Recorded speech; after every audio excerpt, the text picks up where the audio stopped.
ನಮಸ್ತೆ ಪ್ರಿಯ ವೀಕ್ಷಕರೇ, ನಾನು ನಿಮ್ಮ ಪಂಡಿತ್ ಶ್ರೀ ಕುಮಾರನ್ ಗುರೂಜಿ.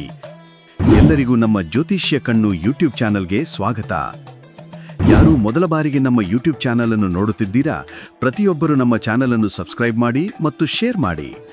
ಮುಂದಿನ ರಾಶಿ ಸಿಂಹರಾಶಿ. ಸಿಂಹರಾಶಿಯವರಿಗೆ 2026ರ ಫಲಾಫಲಗಳನ್ನ ಅವಲೋಕನ ಮಾಡಕ್ಕೆ ಹೋದಾಗ, ಸಿಂಹರಾಶಿಯವರಿಗೆ ಮಖ ನಕ್ಷತ್ರ 4, ಹಾಗೆ ಪುಬ್ಬ ನಕ್ಷತ್ರದ 4ನೇ ಪಾದ, ಉತ್ತರ ನಕ್ಷತ್ರದ 1ನೇ ಪಾದ, ಈ ರಾಶಿಯವರಿಗೆ ಸಿಂಹರಾಶಿಯವರಿಗೆ ಗುರು 11ರಿಂದ 12ಕ್ಕೆ ಬರ್ತಾ ಇದ್ದಾನೆ. ಈ ಒಂದು ಗುರು ಜೂನ್ 2ನೇ ತಾರೀಕಿನ ತನಕ 11ನೇ ಮನೆಯಲ್ಲಿ ಅಂದರೆ ಲಾಭಸ್ಥಾನದಲ್ಲಿರ್ತಕ್ಕಂತಹ ಗುರು ನಮಗೆ ದ್ವಾದಶ ಸ್ಥಾನಕ್ಕೂ ಕೂಡ ಬರ್ತಾ ಇರ್ತಕ್ಕಂಥದ್ದಾಗಿರುತ್ತೆ. ಹಾಗೆಯೇ ಈ ಒಂದು ರಾಶಿಯವರಿಗೆ ಶನಿ ಅಷ್ಟಮ ಶನಿ, ವರ್ಷ ಎಲ್ಲ ಅಷ್ಟಮ ಶನಿನೇ ಆಗಿರುತ್ತೆ. ಅದರ ಜೊತೆಗೆ ರಾಹು 7ರಿಂದ ಸಪ್ತಮದಿಂದ ಷಷ್ಠಕ್ಕೆ ಬರ್ತಾರೆ. ಕೇತು ತನ್ನ ಈಗಾಗಲೇ ಜನ್ಮದಲ್ಲಿ ಇರ್ತಕ್ಕಂಥ ಕೇತು 1ರಿಂದ 12ಕ್ಕೆ ಹೋಗ್ತಾ ಇರ್ತಕ್ಕಂಥದ್ದಾಗಿರುತ್ತೆ. ಇನ್ನು ನಾವು ಗುರುವಿನ ಸಂಚಾರದ ವಿಚಾರದಲ್ಲಿ 12ನೇ ಮನೆಗೆ ಹೋಗತಕ್ಕಂಥ ಗುರು ನಮಗೆ ಎಷ್ಟು ಫಲಗಳನ್ನ ಈ ಸಿಂಹರಾಶಿ ಕೊಡುತ್ತೆ ಅಂತ ಹೇಳಿದ್ರೆ, ಸ್ಥಾನಭ್ರಂಶಂ ಧನಶ್ಛೇದಂ ವರಾಹ ಮಹಿರಾಚಾರ್ಯರ ಒಂದು ಧರ್ಮಗ್ರಂಥದಲ್ಲಿ ಉಲ್ಲೇಖ ಆಗಿರ್ತಕ್ಕಂತಹ ಒಂದು ವಿಶೇಷವಾದ ಒಂದು ಶ್ಲೋಕ ಏನು ಹೇಳುತ್ತೆ ಅಂದರೆ, ಸ್ಥಾನಭ್ರಂಶಂ ಧನಶ್ಛೇದಂ ಪ್ರಾಣ ಸಂದೇಶ ಫಲಪ್ರದಂ ವ್ರತಸಂಚರಣಂ ದೈನ್ಯೋ ದ್ವಾದಶ ಗುರು. ಏನು ಹೇಳುತ್ತೆ, ಈ ಒಂದು 12ಕ್ಕೆ ಗುರು ಬಂದಾಗ ಒಂದಷ್ಟು ಜಾಗೃತಿ ಆಗಿರೋಕ್ಕೆ ಹೇಳುತ್ತೆ.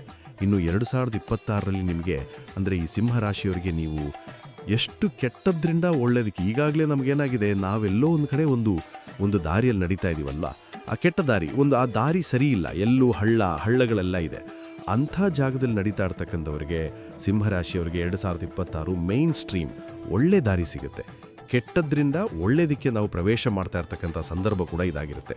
ಅದರ ಅರ್ಥ ಏನು, ಜವಾಬ್ದಾರಿಗಳು ಜಾಸ್ತಿ ಆಗಿರುತ್ತೆ, ಮಾನಸಿಕ ಶಾಂತಿ ಇರುತ್ತೆ, ಒತ್ತಡಗಳು ಕಡಿಮೆ ಆಗುತ್ತೆ, ಆರ್ಥಿಕ ಪ್ರಗತಿ, ಆಸೆ ಆಕಾಂಕ್ಷೆಗಳು ಈಡೇರುತ್ತೆ, ಬಹುದಿನಗಳ ಆಸೆ ಆಕಾಂಕ್ಷೆಗಳು ಕೂಡ ಈಡೇರ್ತಕ್ಕಂಥದ್ದು ಕೂಡ ಆಗಿರುತ್ತೆ. ಇನ್ನು ರಾಹು ಅಷ್ಟಮ ಅಂತ ಹೇಳಿದ್ರೆ ಭಯಪಡಬೇಕು ಅಂತ ಏನಿಲ್ಲ. ದುಸ್ಥಾನದಲ್ಲಿ ಪಾಪಗ್ರಹಗಳಿದ್ದಾಗ ಅಂದರೆ 6ನೇ ಮನೆ, 8ನೇ ಮನೆ, 12ನೇ ಮನೆಯಲ್ಲಿ ಪಾಪಗ್ರಹಗಳಿದ್ದಾಗ ಪ್ರಯತ್ನಗಳಿಗೆ ನೀವು ಕರೆಕ್ಟಾಗಿ ಕಡಿವಾಣ ಹಾಕ್ಕೊಂಡು, ಎಲ್ಲೋ ಒಂದು ಕಡೆ ದುರಾಸೆಗೆ ಕಡಿವಾಣ ಹಾಕ್ಕೊಂಡು ಪ್ರಯತ್ನಗಳ ವಿಚಾರದಲ್ಲಿ ಕೆಟ್ಟದ್ದನ್ನು ಆಚೆ ಹಾಕಿ ಒಳ್ಳೆಯದಕ್ಕೆ ಪ್ರೋತ್ಸಾಹ ಕೊಟ್ಟಾಗ ಅದು ಡಬಲ್ ಅದೃಷ್ಟ ಕೂಡ ಆಗ್ತಕ್ಕಂಥ ಸಾಧ್ಯತೆ ಕೂಡ ಇರುತ್ತೆ. ಇನ್ನು ಸಿಂಹರಾಶಿಯವರಿಗೆ, ಈ ಒಂದು ರಾಶಿಯವರಿಗೆ ಇದು ಪುನರ್ಜನ್ಮದ ಕಾಲ ಅಂತ ನಾವು ಹೇಳ್ಬೋದಾಗಿದೆ. ರಾಹುಕೇತು ಅಕ್ಷಯ ಬಂದ ಅಂದರೆ ರಾಹುಕೇತು ಒಂದೇ ಲೈನ್ಗೆ ಬರುತ್ತೆ. ಆ ಲೈನ್ಗೆ ಬಂದಂಥ ಸಂದರ್ಭದಲ್ಲಿ ನಿಮಗೆ ಭಯಗಳು ದೂರ ಆಗುತ್ತೆ, ಅನುಮಾನಗಳು ದೂರ ಆಗ್ತಕ್ಕಂಥದ್ದು.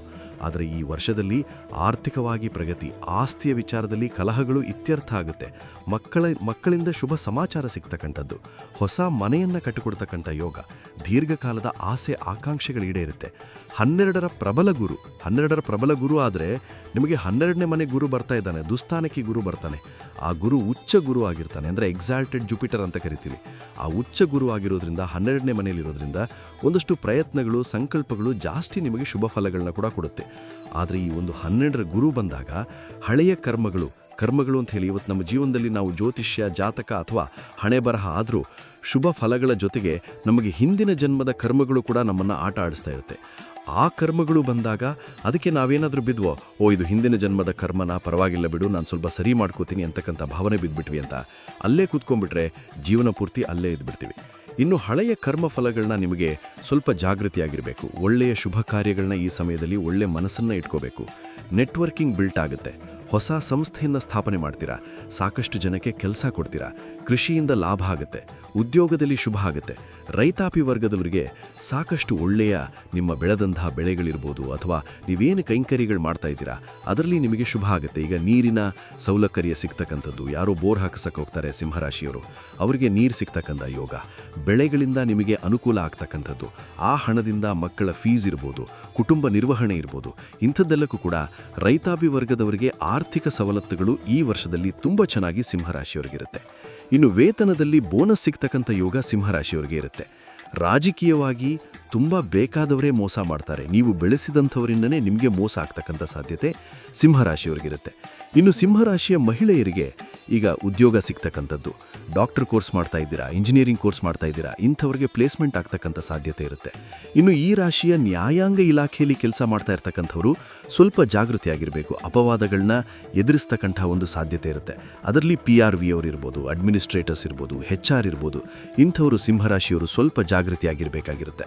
ಹಾಗೆ ಸಿಂಹರಾಶಿಯವರಿಗೆ ಹೊಸ ವ್ಯಾಪಾರ ಈ ವರ್ಷದಲ್ಲಿ ಅಷ್ಟು ಚೆನ್ನಾಗಿ ಬರ್ತಕ್ಕಂಥದ್ದು, ಪಾಲುದಾರಿಕೆಯಿಂದ ಶುಭ ಆಗ್ತಕ್ಕಂಥದ್ದು.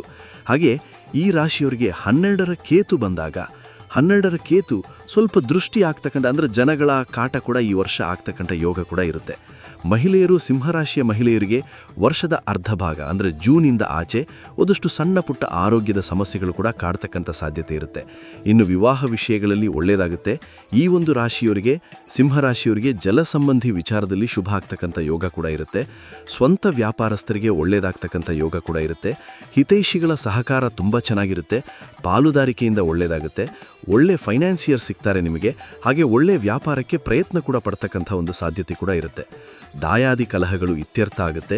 ತುಂಬ ಹಿರಿಜೀವಗಳ ಬಗ್ಗೆ, ಹಿರಿಜೀವ ಅಂದರೆ ನಿಮ್ಮ ಮನೆಯಲ್ಲಿ ಅಥವಾ ಕುಟುಂಬಗಳಲ್ಲಿ ಇರ್ತಕ್ಕಂಥ ಹಿರಿಜೀವಗಳ ಬಗ್ಗೆ ಒಂದು ನೋವು ಈ ವರ್ಷ ಸ್ವಲ್ಪ ಗುರುತರವಾಗಿರ್ತಕ್ಕಂಥ ಸಾಧ್ಯತೆ ಇರುತ್ತೆ.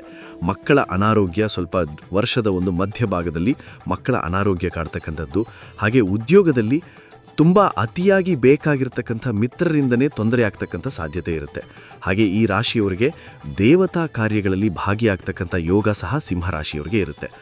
ಹಾಗೆ ಸಿಂಹರಾಶಿಯವರಿಗೆ ಸಾಧ್ಯವಾದಷ್ಟು ಕೋಪತಾಪಗಳಿಗೆ ಹೆಚ್ಚು ಪ್ರಾಶಸ್ತ್ಯ ಕೊಡಬಾರದು. ಹಣ ಕೊಡಬೇಕಾಗಿರುವಾಗೂ ಹಣ ತಗೊಳ್ಬೇಕಾದಂಥ ಸಂದರ್ಭ ಕೂಡ ಸ್ವಲ್ಪ ತಾಳ್ಮೆಯಿಂದ ವರ್ತಿಸಿದ್ದೆ ಆದರೆ ತುಂಬಾ ಒಳ್ಳೆಯದಾಗುತ್ತೆ. ಇನ್ನು ಈ ವರ್ಷದಲ್ಲಿ ಕುಟುಂಬದಲ್ಲಿ ಒಂದಷ್ಟು ಭಿನ್ನಾಭಿಪ್ರಾಯಗಳು, ಗಂಡ ಹೆಂಡತಿರ ಮಧ್ಯೆ ಭಿನ್ನಾಭಿಪ್ರಾಯ ಇರ್ಬೋದು.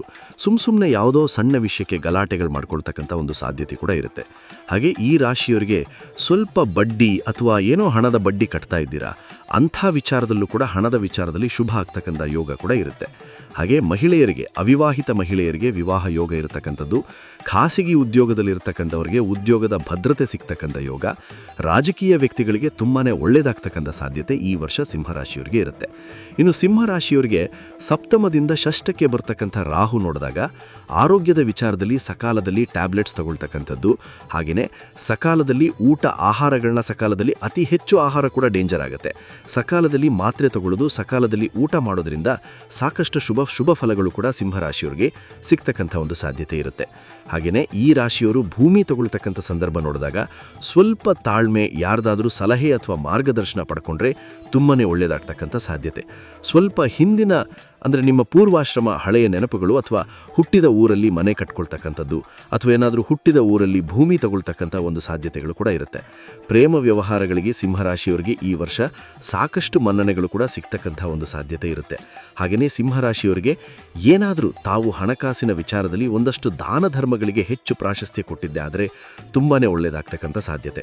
ಇನ್ನು ಪರಿಹಾರ ಭಾಗಕ್ಕೆ ಬಂದಾಗ ಸಿಂಹರಾಶಿಯವರು ಪ್ರತಿನಿತ್ಯವೂ ಸೂರ್ಯ ನಮಸ್ಕಾರದ ಜೊತೆಗೆ ಓಂ ಘೃಣಿ ಸೂರ್ಯಾಯ ನಮಃ, ಓಂ ಘೃಣಿ ಸೂರ್ಯಾಯ ನಮಃ ಈ ಮಂತ್ರವನ್ನು ಹೆಚ್ಚಾಗಿ ಜಪ ಮಾಡ್ಕೊಳ್ಳೋದು.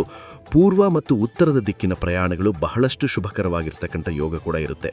ಹಾಗೆ ಈ ಒಂದು ರಾಶಿಯವರು ವಸ್ತ್ರದಾನವನ್ನು ಈ ವರ್ಷದಲ್ಲಿ ಹೆಚ್ಚಾಗಿ, ವಸ್ತ್ರದಾನವನ್ನು ಅನ್ನದಾನ ಅಂತೀವಿ, ಅನೇಕ ದಾನಗಳಲ್ಲಿ ಈ ವರ್ಷದಲ್ಲಿ ವಸ್ತ್ರದಾನವನ್ನು ಈ ಸಿಂಹರಾಶಿಯವರು ಮಾಡೋದ್ರಿಂದ ಒಳ್ಳೆಯ ಯೋಗಗಳು ಸಿಗುತ್ತೆ.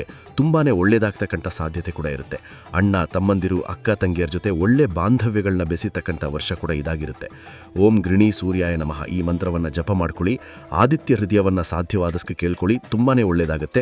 ಒಳ್ಳೆಯ ಫಲಗಳು ಕೂಡ 2026ರಲ್ಲಿ ಒಂದು ಸಿಂಹರಾಶಿಯವರಿಗೆ ತುಂಬ ಶುಭಕರವಾಗಿರ್ತಕ್ಕಂಥ ಫಲಗಳು ಕೂಡ ಇವೆ. ನಿಮ್ಮ ಜೀವನದ ನಾನಾ ರೀತಿಯ ಸಮಸ್ಯೆಗಳಿಗೆ ಗುರೂಜಿಯವರು ಸೂಕ್ತ ಹಾಗೂ ಶಾಶ್ವತ ಪರಿಹಾರ ನೀಡುತ್ತಾರೆ. ಗುರೂಜಿಯ ಭೇಟಿಗಾಗಿ ಈ ದೂರವಾಣಿ ಸಂಖ್ಯೆಗೆ ಕರೆ ಮಾಡಿ 7090402666.